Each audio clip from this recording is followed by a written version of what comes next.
Welcome. You are listening to Our Mindful Nature, formerly titled The Mindful Minute. I'm your host, Meryl Arnett, and this podcast explores the deep connection between land and self through nature-based meditations and meditative experiences that invite us back into belonging to each other, to our ancestors, to the earth, and to all beings that make up this universe. If you would like to access these meditation practices as standalone audio files, please subscribe to my newsletter at merylarnett.com. It's free, and you'll receive a new mini meditation each week, along with behind-the-scenes content and bonus material for each podcast episode. All right, grab a cup of tea, pop in your headphones, and find a comfy seat. Let's settle in for today's episode. Well, hello, friends, and welcome. This is a special episode. Nick and I thought it might be fun after we just did that migratory episode that I hope you all listened to. We thought it might be fun to release a little behind the scenes. So a bit more context around the sounds you heard, the ideas behind them, and what we hope that you're experiencing as you listen. So, Nick, welcome. Thank you for being here and chatting with me. Hi. Yeah, thank you. hmm So, listeners, I came to Nick in, I don't know, January in winter, and I said, I'm thinking about birds for spring. Let's do something on birds. And immediately, Nick, you were like, sandhill cranes. I was like, yes, because I know that sound. And I'm sure listeners, many of you know that sound, and some of you might not because they only migrate in some parts, but lots of the states. And so maybe, Nick, let's just start with why did sandhill cranes jump first and foremost to your mind?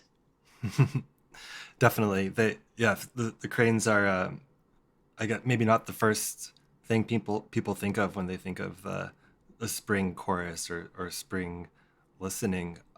But I think they're also such a common bird for much of America and also very popular.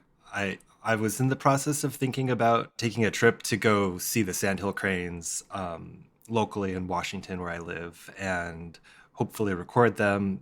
There's a local festival, kind of, I guess, celebrating their arrival. I haven't actually been to the festival. I've gone to record them obviously before, but I'm hoping to attend the festival with a friend of mine. And yeah, I was imagining this trip, and this kind of just came to my head because I have this wonderful recording that I really love, of the cranes.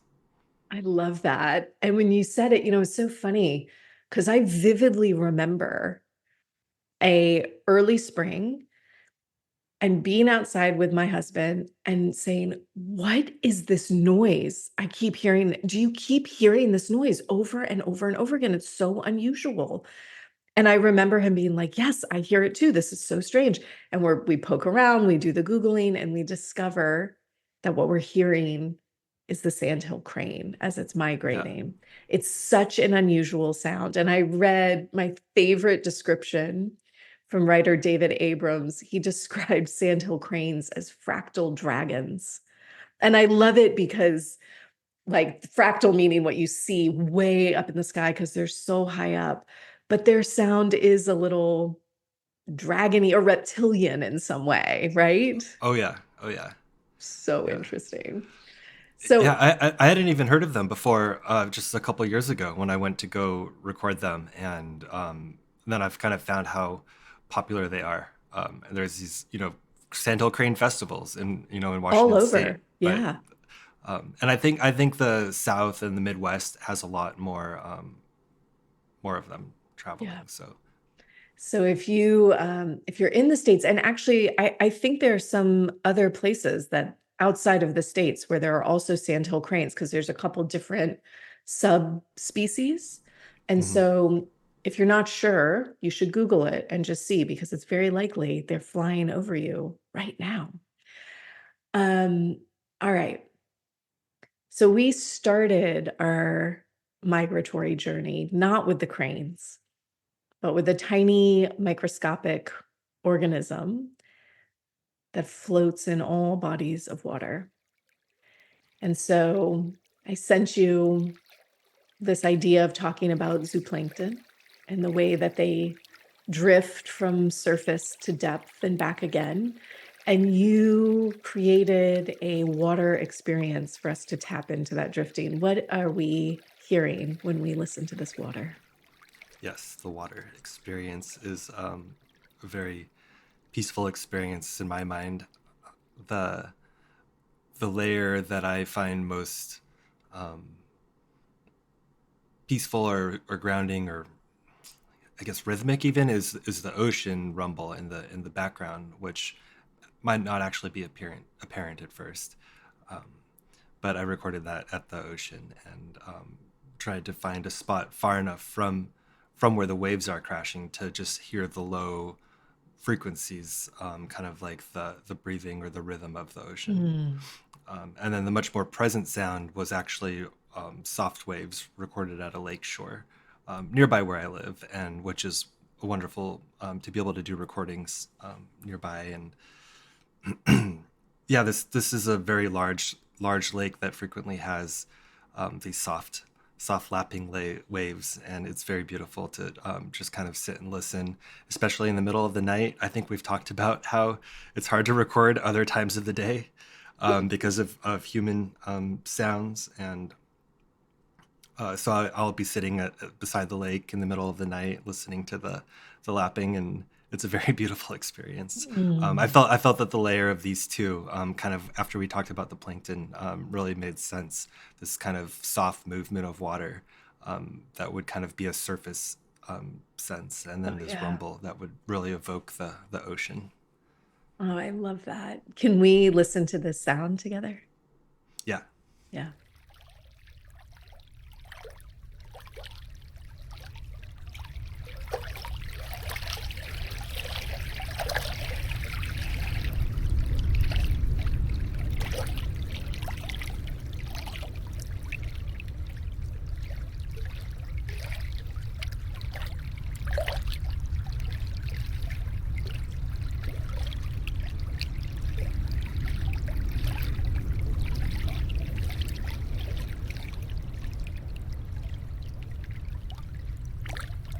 I really feel, as I hear these sounds, I really feel the sense of journey just within this little bit because of, I think because of the way you layered it. And I didn't notice that that I was hearing ocean and lake at the same, like I couldn't discern that, Hmm. but I Hmm. think I felt the layers of that. Yeah, and this particular lake's lapping really kind of had this. It was almost a busyness that I think maybe felt more open or more, it didn't feel closed off like it was a small lake. It felt like it could have just been this movement of water around you. Mm. Yeah. And it would be great to record further out in the ocean. And I don't know. I wonder. I'd be really curious if the sounds of the rumble would be different. If you recorded it from the ocean perspective instead of from inland. Mm. But you'd have to get on a kayak or some very quiet boat that doesn't have anything running and be far enough away, which I would imagine you have to be further away because it'd be flat or wavy. Mm. That's a really interesting idea. I'll have Yeah. to investigate someday. Oh, I look forward to hearing it. Yeah. So we move, right? We don't stay still. Even in the experience of this one migration from surface to depth, and then also sort of carrying ourselves forward into the path, we're moving towards the sandhill crane, right? Or moving Hmm. into wetlands, I believe. Is that right? Hmm. Hmm. Yeah. The after you kind of explained the transition of this episode and the movement of it, I felt kind of coming upstream and into the marsh where I first really experienced the sandhill crane for myself, and they were roosting there, and it was really beautiful to see them kind of doing these large circular movements as they come down to roost, or when they take off, they do these kind of really amazing um, kind of almost paragliding moves, catching the wind and going up and down. And Yeah, so they were roosting in this really. It was actually a very beautiful marsh for March. You know, kind of lack of color in a lot of ways, but also very diverse with water and different waterfowl coming in for the season. Mm. So why don't we listen? Because I want to remember we hear them, I think. Do we hear them both on the ground, sort of in the wetlands, as well as up in the air? Do we hear both? The, well, the marsh recording is primarily on the ground while they're Oh, okay. roosting, Okay. um, and then I had some of them passing overhead, and I think we could blend them together or kind of have them, landing and Yeah, I love that. I love that. Let's take a listen. okay.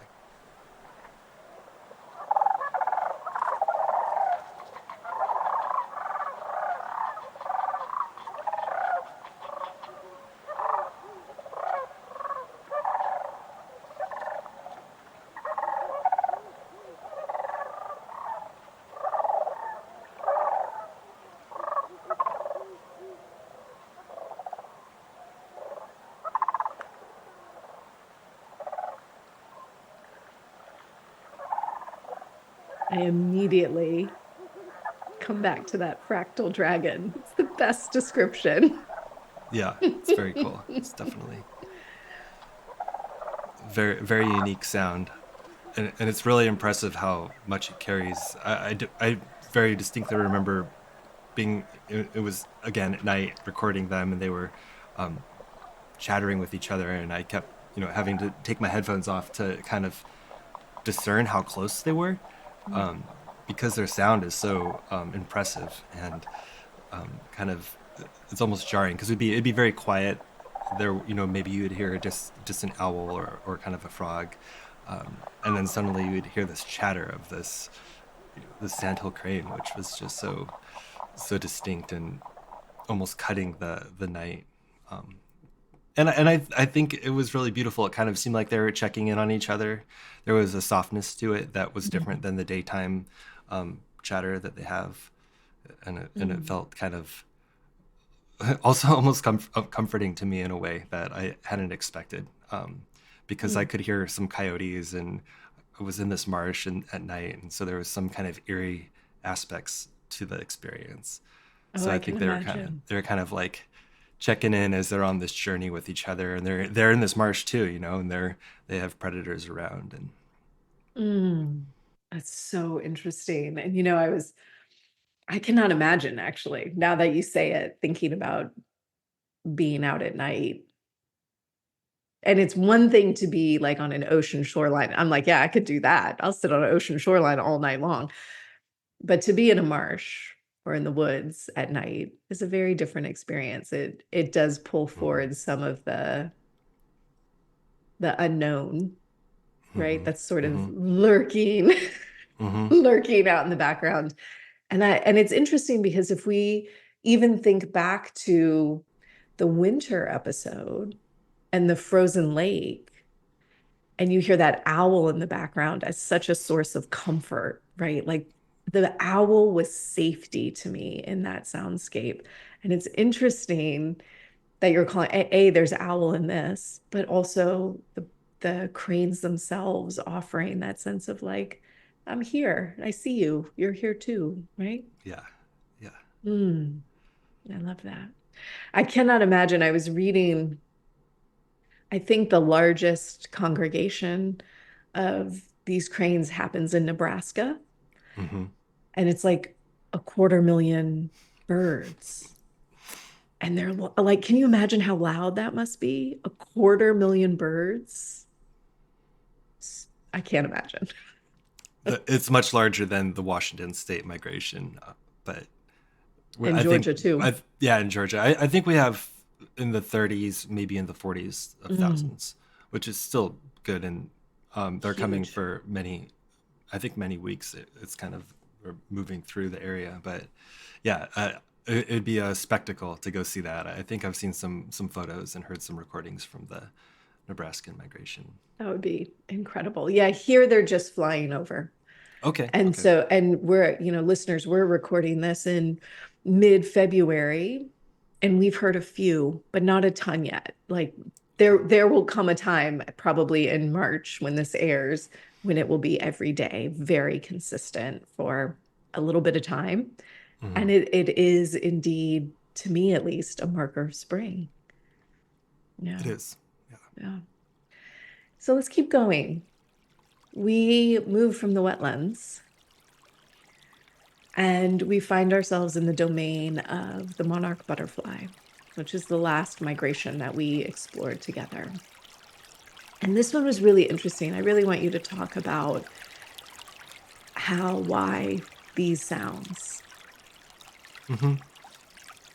What, so you mentioned the monarch as an idea, and I have visited them, but it was before I was really a field recordist, I guess, or before I was doing it in the level that I am now. So I don't remember distinctly hearing their wings, but I visited the monarch kind of spot in Mexico Mm. where they all gather seasonally, and then I think their migration is more spread out. I don't think they gather like that. Yeah. Which now that that's mentioned, it's interesting because the sandhill cranes really seem to have this gathering point along their migration, and then they kind of spread out, and so these kind of points are really, it's just really fascinating. And so I googled monarch butterfly sounds, and some videos came up, and I wasn't very, I guess, impressed with them. I was wanting more. I wanted to hear more detail, more diversity within the recording. So I chose a spring recording that kind of seemed to pick up on its own kind of detail or diversity with some wind and some rain, really like the spring sounds, and some a dawn with some light birds, and I felt that it really spoke to me about how spring is and what spring sounds like. And what I liked so much about it, Nick, was because in the context of how we are looking at monarch butterflies in this series and as a metaphor for internal experience, this was not a it wasn't a tangible literal, right? We were bringing in the ancestral, we were bringing in the multi-year and bigger chunks of time. And so I didn't want it to feel like the sandhill crane where there's a bird on my shoulder and it's on the Yeah. earth. It's right here in this moment. It is a more open, sort of ethereal experience. And so when I heard it, when there's like the rain and it's giving you a sense of the space that you're in, it really, to me, delivered the experience of what I felt as I was sitting with the monarch migration. So Hmm. I really Hmm. appreciated how you pulled that sound as the one for us to listen to. Why don't we listen together? Sounds good.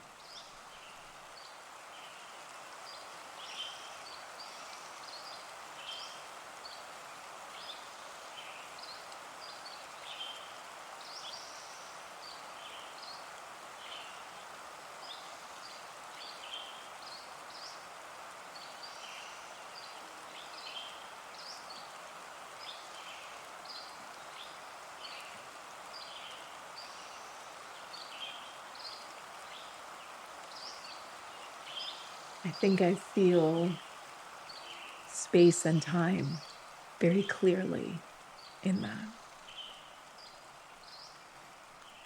It's definitely a recording of the season Mm. in my mind. It, spring is sort of like an awakening time for a recordist, I think. I mean, for a lot of us, after kind of our winter hibernation or being indoors a lot or feeling cooped up, and it's one of those. It feels good to be outside again. It's not so cold or dreary or dark, and I I do tend to always want to find the sound. So when you said butterfly, I'm like, how do I find a butterfly sound? I want to get that. I want to get that recording. But I think it does make a lot of sense to the recording that we chose. I think makes a lot more sense. Yeah. And, as we were initially talking about it, I really loved that you pointed out that it wasn't just these three specific migrations that we're experiencing, but there's also movement within the larger story, right? And I think what you initially said was, you really felt sort of the movement from the smallest to sort of the corporeal to the most open ethereal version of self or space or experience. I love that you pulled that out.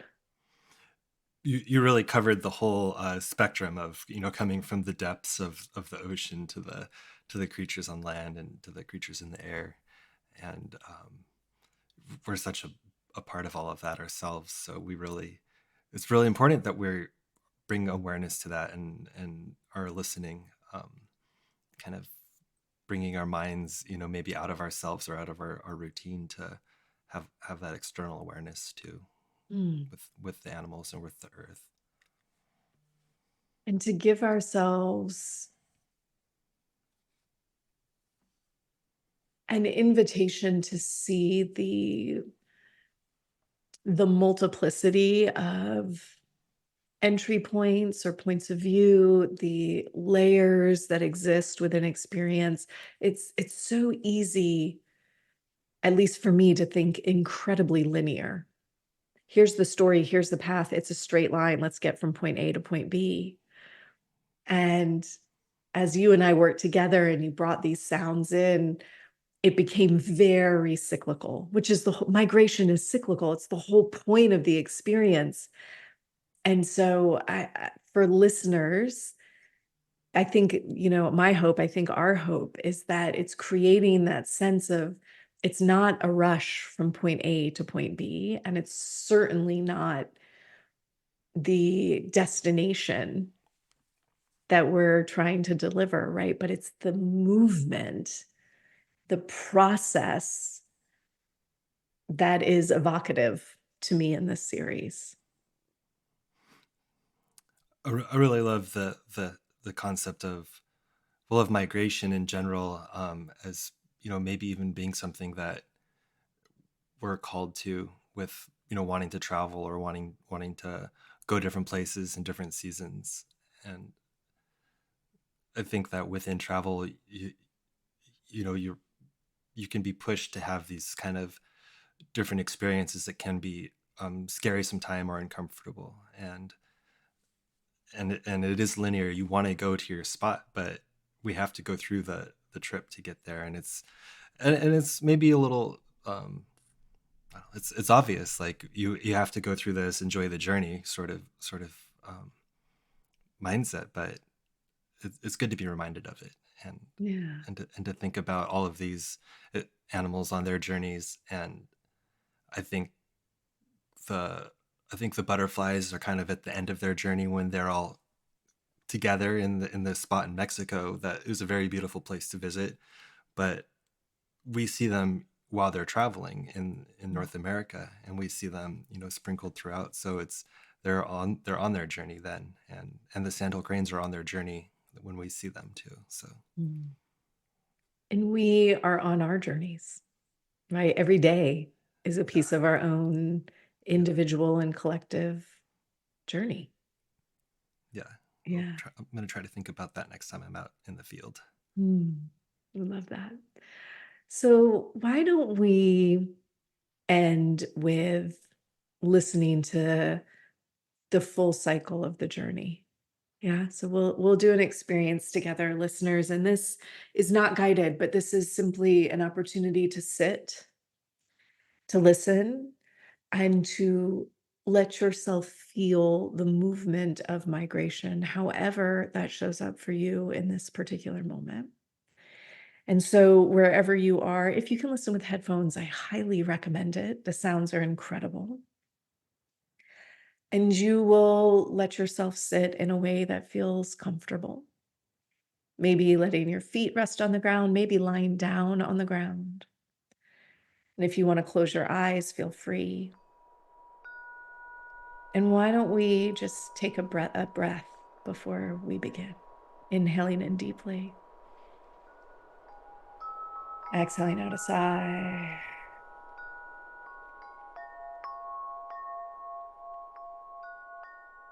allowing your ears to open up.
And as we feel that migratory journey coming to an end, you might once again deepen your breath a bit. Maybe move your fingers, your toes, your shoulders. Perhaps reminding yourself where you are in space and time. And let's finish here, as we always do, with one last cleansing breath. Deep inhale in. Exhale out that sigh. And taking all the time you need to bring yourself back, to let your eyes open once again. Nick, thank you so much for helping bring to life this migratory series. I can't wait to work on the next one with you. Thank you very much.